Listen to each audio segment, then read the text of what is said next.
Vamos al inicio de la audiencia única programada para esta fecha, 19 de junio de 2018 a las 11:30 de la mañana. Estamos en la sala de audiencias 3 del segundo juzgado de trabajo de Lima Norte, que despacha Luis Alvarado, en el expediente 7640-2017, en proceso seguido por Augusto del Águila Amasifuen con Forza Perú. Para el registro, si a la parte demandante indicarnos su nombre completo, su DNI y su domicilio. Doctor, buenos días. Mi nombre es Augusto del Águila Amasifuen. Mi DNI es 4106-8799. Domiciliado en Construcción Civil, Manzana F, lote 33, asentamiento humano, Construcción Civil, Pachacute, Ventanilla. Su abogado. Buen día, señor juez. Buen día, señor abogado. Fanny Ramírez Quiroz, con número de colegiatura del Colegio de Abogados de Lima, 71087, casilla procesal 7552 y casilla electrónica 2891. La parte demandada. Buenos días, Jorge Galeani Donaire, DNI 07228109, representante de la empresa Forza Perú. Su abogado. Buenos días con todos, mi nombre es Mauricio Adrián Olivera Araníbar, con número de registro del Colegio de Abogados de Arequipa 7565 y con domicilio procesal en la casilla electrónica número 287. En esta oportunidad vengo en calidad de abogado de la empresa Forza Perú. Bien, entonces esta audiencia se rige por reglas de conducta que establece la ley procesal de trabajo y de mantenerse apagados los teléfonos celulares. Vamos a pasar a la etapa de conciliación. Bien, entonces no habiendo podido arribar a un acuerdo conciliatorio, en este caso vamos a señalar los puntos que son materia de controversia en este proceso. Bueno, el mismo que se refiere a la determinación de la reposición por despido fraudulento que se está planteando en este caso. Reposición en su misma cargo, categoría, función y remuneración, con costos y costas. Entonces, en relación a estos hechos controvertidos, ya vamos a señalar que se ha contestado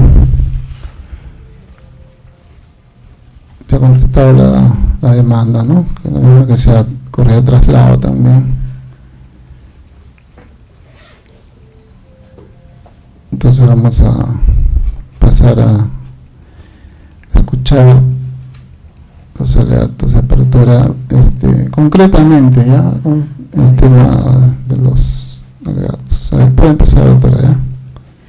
Bien, señor juez, es el caso, señor juez, que el recurrente, con fecha 9 de septiembre del 2017, del año pasado, recibe una carta de parte de la Federación de Trabajadores, cuya documentación contenía el acta de infracción 1848-2017. En esta acta se recoge, señor juez, expresamente el tema de la discriminación laboral remunerativa que estaba ejerciendo en ese momento a la fecha valga la redundancia, la empresa demandada en contra de los afiliados del sindicato Forza Perú. En este caso, es a raíz de que, la Federación de Trabajadores le hace llegar la carta conteniendo el acta de infracción, el secretario de Economía, en ese entonces el recurrente, procede en su afán y en el afán de transparentar la información, señor juez, procede a colocar en la vitrina sindical esta acta de infracción. En esta acta, señor juez, estaba también contenido una relación de trabajadores no afiliados al sindicato, valga la redundancia, motivo por el cual se genera esta acta de infracción que lo emite una institución de entidad pública que es la SUNAFIL. Es a raíz de este caso, señor juez, que la empresa demandada, con fecha 9 de septiembre, le procede a cursar con fecha 13 de septiembre, le procede a cursar una carta de notificación al sindicato, indicando se proceda con 3 puntos que el sindicato proceda a, primero, a indicar quién era el responsable de la publicación de esta acta. 2, proceda con el retiro de tal comunicación. Y 3, proceda con las disculpas públicas del caso de los trabajadores supuestamente afectados referente a la remuneración que en ese momento estaban percibiendo. Ya. Perfecto. Está bien, Soledad, apertura de la parte demandada. Muchas gracias, señor juez. Muy breve. Solicito a este digno despacho que se declare infundada la demanda en virtud de los siguientes argumentos. Estamos ante un caso sobre reposición por despido fraudulento. La causal que está invocando la parte demandante es la afectación del principio de tipicidad.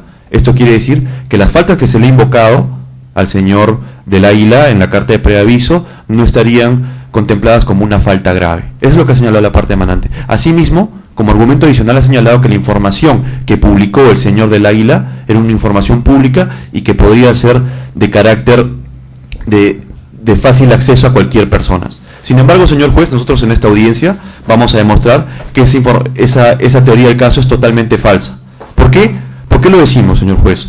Porque está probado que el señor del Águila, con fecha 9 de septiembre de 2017, publicó un acta de infracción donde se encuentra la nómina de 59 trabajadores, de los cuales está la remuneración que estuvo ganando, la remuneración actual que está ganando en ese momento y el incremento. 59 trabajadores que no tenían nada que ver con la afiliación sindical.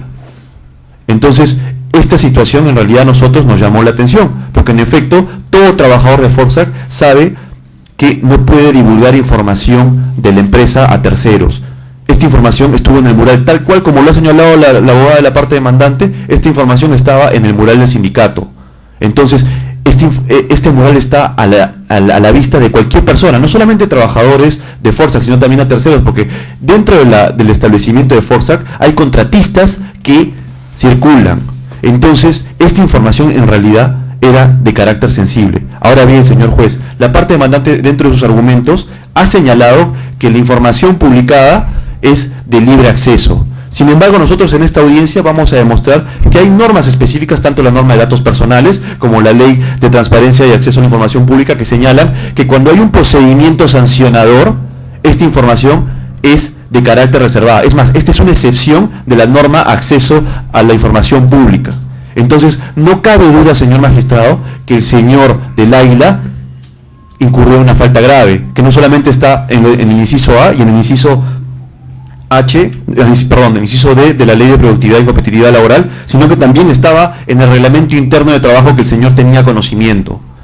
Entonces, no cabe duda que estamos ante una falta grave incurrida por el señor del Águila. La parte demandante está señalando que ha incurrido en que ha existido un despido fraudulento. Sin embargo, la jurisprudencia nos ha señalado claramente que para que exista un despido fraudulento tiene que haber primero el ánimo perverso. Pregunta, ¿existió el ánimo perverso en este procedimiento de despido? Usted no va a encontrar ningún indicio de ello. Y si usted analiza si es que estas faltas estaban tipificadas, entonces usted va a encontrar no solo en la norma de la Ley de Productividad y Competitividad Laboral, en el artículo 25, sino también en el reglamento interno de trabajo. Y finalmente, solamente para recalcar, la información que el señor publicó contenía la remuneración y los incrementos de 59 trabajadores, y para efectos de poder publicar esta información requería del consentimiento de cada uno de ellos. Esto en realidad generó un malestar en la empresa. Entonces no cabe dudas que el señor estuvo incurso en esa causal. Por esas consideraciones solicito a este despacho que declare infundada la demanda. Entonces se estableció la relación procesal válida entre las partes en el proceso en relación a los hechos que son materia del juzgamiento. Bueno, se refieren a la determinación de la reposición por despido fraudulento que se está planteando en este proceso, ¿no? Y la reposición en el mismo cargo, la teoría, remuneración, bueno, los costas y costos, ¿no? En relación a estos hechos en materia de juzgamiento, se han ofrecido medios probatorios tanto en la demanda como en la contestación. Bien. Se han ofrecido documentos en la demanda del punto 1, boletas de pago, punto 2, carta de imputación, punto 3, descargo, 4, carta de despido. 5, acta policial. 6, carta del 3 de octubre de 2017, dando respuesta, dando a conocer la carta de despido. Bueno, la contestación también ha ofrecido medios probatorios. Bueno, vemos que son documentos. Bueno, hacen subir los medios probatorios y anexos de la demanda en el punto 1, luego son documentos hasta el punto 9, ¿no? El punto 1 al 9 en todo caso se admite. El punto 10 está solicitando declaración del demandante. ¿Vas a hacer algunas preguntas? Sí, solo muy breve, doctor. A ver, puede realizar su pregunta. Pero me gustaría, doctor, que antes de que inicie mi interrogatorio le señale al señor del Águila las consecuencias de mentir ante esta audiencia. Sí, usted tiene que contestar con la verdad, señor, ya en esta audiencia. ¿Ya? Puede realizar su pregunta.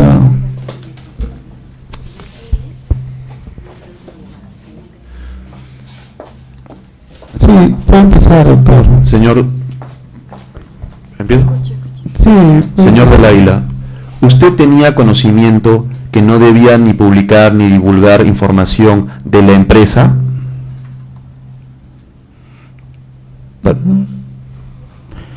Sí, tenía conocimiento. Ajá. Y una pregunta más. Ya.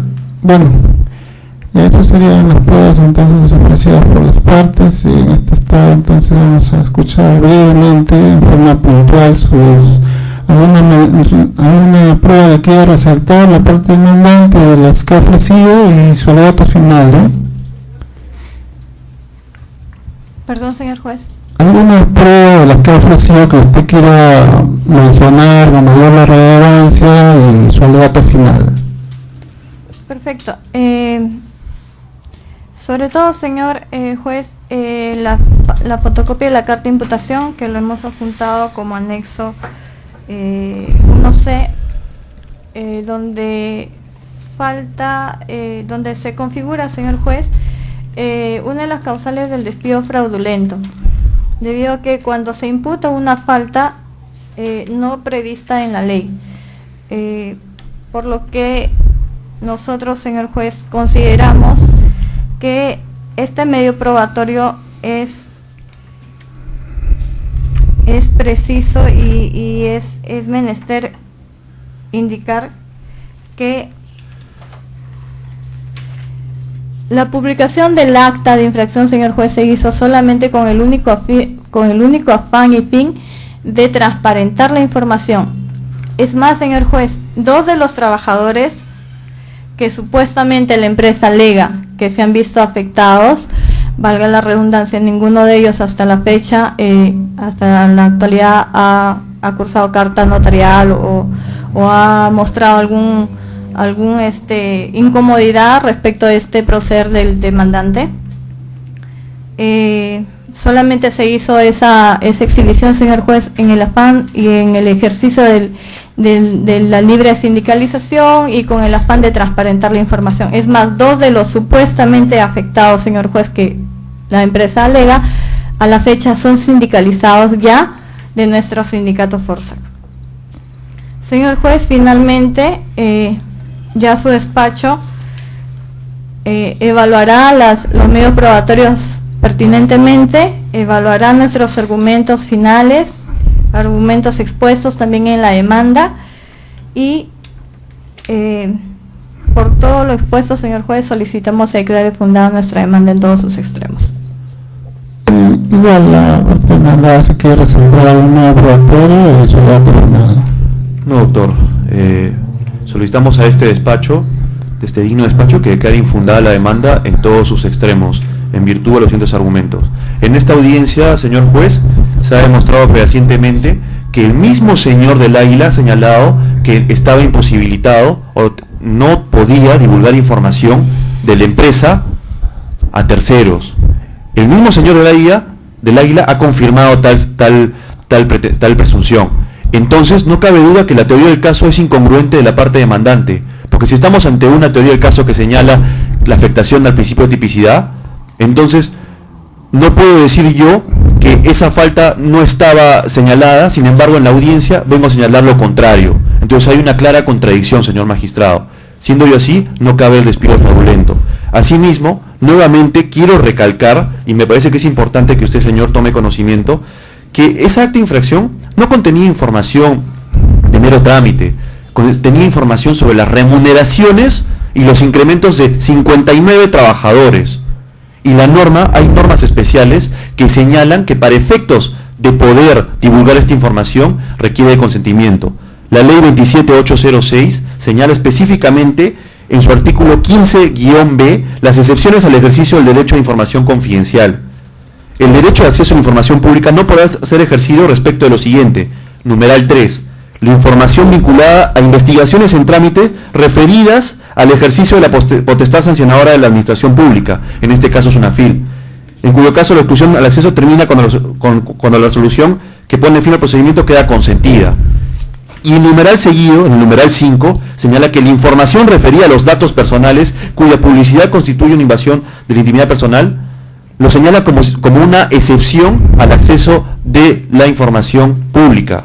Entonces, cuando hablamos de datos personales, es importante, señor magistrado, que nosotros hay que referirnos sobre la norma específica, que es la Ley de Protección de Datos Personales, que es la Ley 29733, ¿no?, que señala la definición. ¿Qué es un dato sensible? Los ingresos económicos. Eso lo señala en su artículo 2, cuando define que es un dato sensible. Y acto seguido, en el numeral 13.6, señala que en el caso de datos sensibles, el consentimiento para efectos de su tratamiento, además debe efectuarse por escrito, ¿no? Y en el reglamento, en el artículo 14, señala, tratándose de datos sensibles, el consentimiento debe ser otorgado por escrito. O sea, una vez más, ratifica que para efectos que una persona pueda publicar datos sensibles, en este caso los ingresos económicos, requiere un consentimiento por escrito. Pregunta, ¿el señor del Águila tenía esos consentimientos, esos permisos u autorizaciones por parte de los 59 trabajadores? Si quiere usted, pregúntele al apoderado de la empresa. La publicación de esta información generó un malestar, porque trabajadores que no tenían nada que ver empezaban a verificar la información y empezaban a contrastar con sus sueldos. Entonces no cabe duda, señor magistrado, que el señor incurrió en una falta grave. Y siguiendo el anterior caso de la parte demandante, en este caso no se ha afectado el principio de tipicidad, para nada, señor juez, porque existen normas que lo señalan. El mismo señor del Águila, que se demoró a responder, sabía que no debía de publicar esta información. Entonces, por estas consideraciones, señor magistrado, solicitamos a este digno despacho que declare infundada la demanda en todos sus extremos.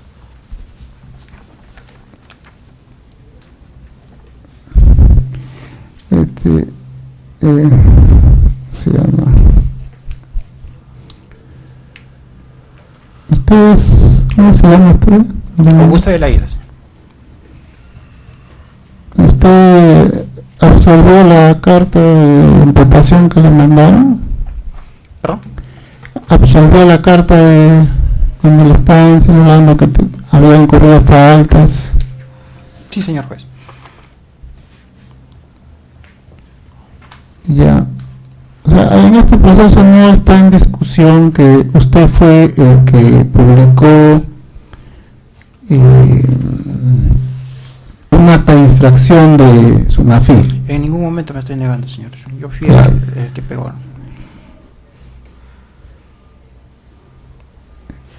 Y que para la parte demandada eso constituye, bueno, ya sabemos, hemos escuchado acá una serie de faltas, ¿no? Por lo cual ha concluido cesarlo en su trabajo, ¿no? Sí.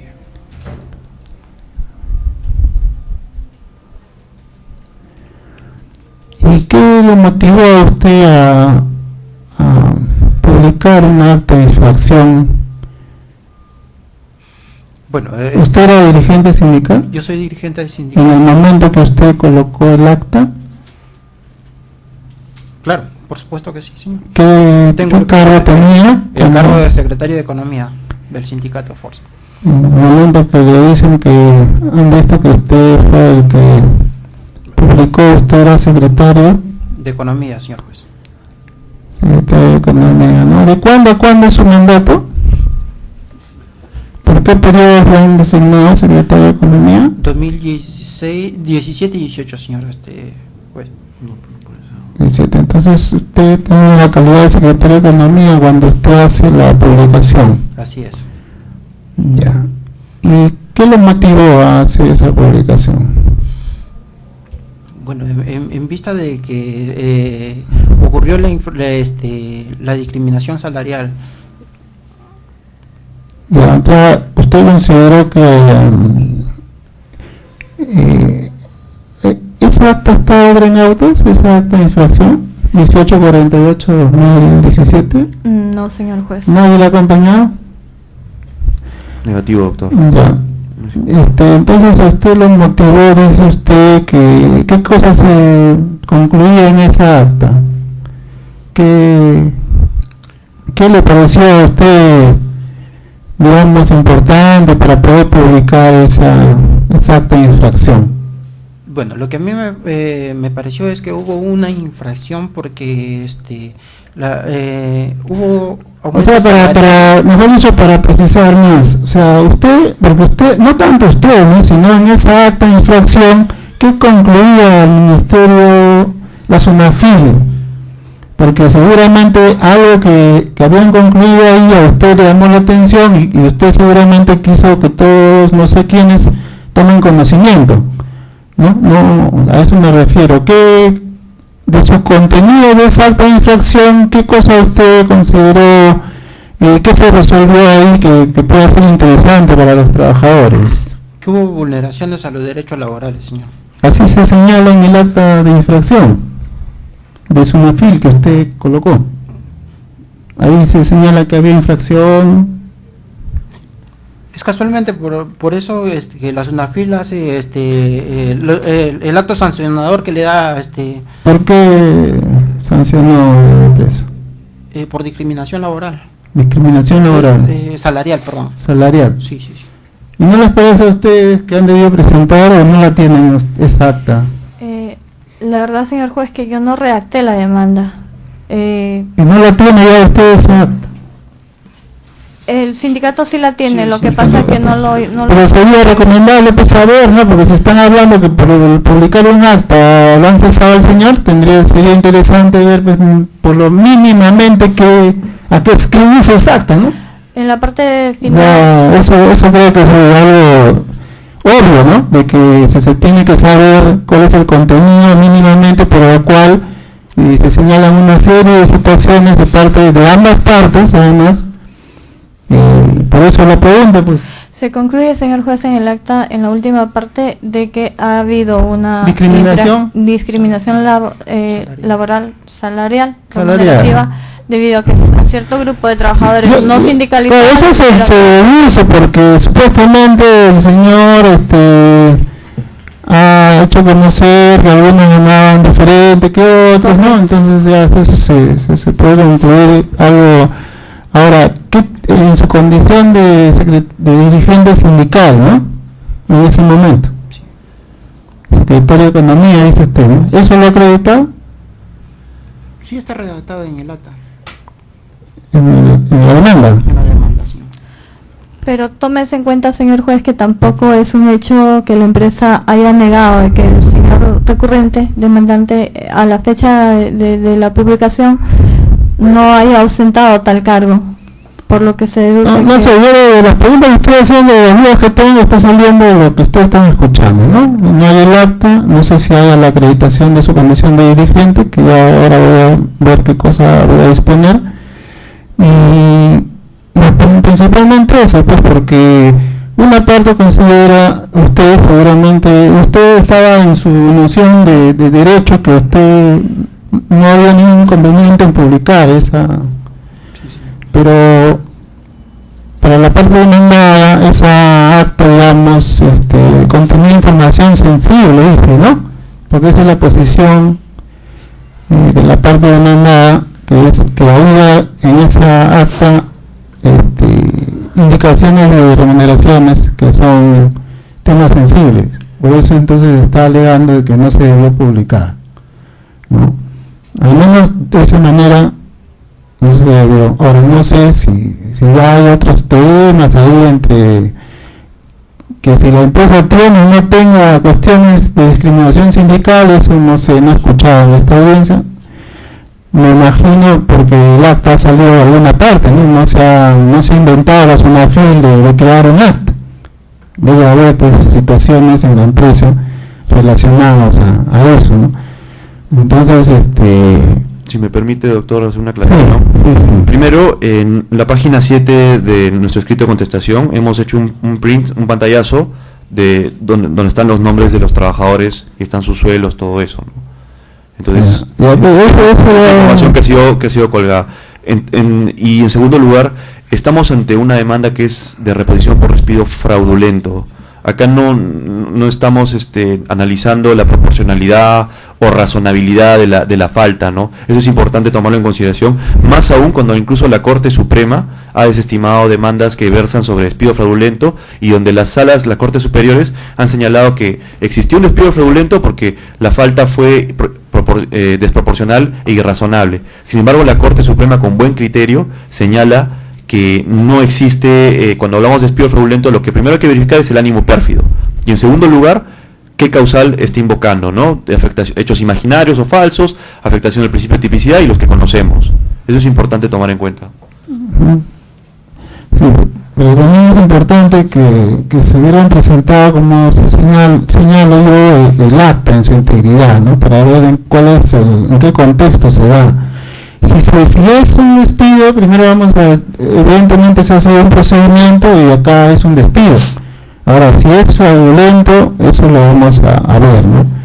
Eso ya es materia que el juzgado determine o llegue a la conclusión de que efectivamente eso no es el tipo de despido que se está señalando, ¿no? Bueno. Esas son algunas dudas que tenía ya las partes ya. Entonces ya hemos terminado, vamos a informarle a las partes que en este caso, la resolución de este caso, conforme a nuestra recargada agenda de programación de audiencias y sentencias,